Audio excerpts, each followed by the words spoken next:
கடந்த வடமாகாண சபை கூட்டத்தொடரின் பொழுது முதலமைச்சர் கூறியதற்கு அமைவாக போராளிகளுக்கான அமெரிக்க மருத்துவர் குழுவின் பரிசோதனை சம்பந்தமாக அவர்களை வியாழக்கிழமை நேரில் சந்தித்து எங்களை பதிவு செய்திருந்தோம்.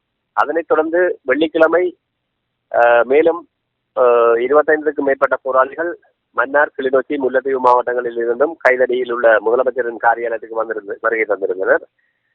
பகல் 1 மணி வரைக்கும் எங்களுக்கான எவ்விதமான பதிலுமே அவர்கள் வழங்கவில்லை. அதனைத் தொடர்ந்து நான் தொலைபேசியில் தொடர்பு கொண்டு சம்பந்தப்பட்டவர்களிடம் கேட்டதற்கு அமைவாக அவர்கள் கூறியிருந்தார்கள், அமெரிக்கா தூதரகம் இந்த மருத்துவ பரிசோதனையை மறுத்திருப்பதாகவும் இங்கு வருகை தந்திருக்கிற அந்த மருத்துவர்கள் இந்த பரிசோதனையை செய்வதற்கான கருவிகளை கொண்டு வரவில்லை என்றும் கூறியிருந்தார்கள்.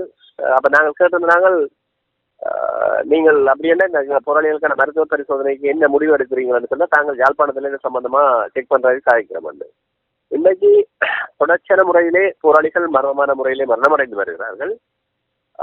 அந்த போராளிகளின் மரணங்களோடு அரசியல் செய்கின்ற ஒரு போக்கு வடகிழக்கில் உள்ள தமிழ் அரசியல்வாதிகளிடம் காணப்படுகிறது. முக்கியமாக இதில் கவனிக்கப்பட வேண்டிய விடயம், அமெரிக்காவில் வந்திருக்கிற ஒரு நிபுணர் குழு முதலமைச்சரை சந்தித்திருப்பது என்பது ஒரு முக்கியத்துவம் வாய்ந்த விடயம். சாதாரணமாக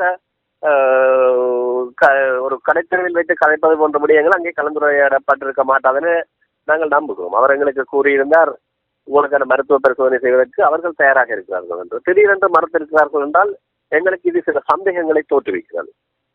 எங்களுக்கு தேவை போராளிகள் முதல் கட்டமாக மருத்துவ பரிசோதனைக்கு உட்படுத்தி எங்களுக்கு என்ன நடந்திருக்கு என்ற அந்த விடயத்தை வெளியால கொண்டு வரணும். இன்னைக்கு எடுக்கிற எல்லா விடயங்களுமே விஷ ஊசி ஏற்றப்பட்டிருக்குது, இல்லாட்டி ரசாயனம் கலந்த உணவு கொடுக்கப்பட்டிருக்கின்ற இந்த போராளிகள் மத்தியில் ஒரு மனோசிதத்தை பாதிக்கின்ற ஒரு செயல். முதலாவது கட்டமாக எங்களுக்கான மருத்துவ பரிசோதனை செய்யுமாறு நாங்கள் சமூகத்திடம் தாழ்வாக வேண்டுகோள் விடுக்கிறோம்.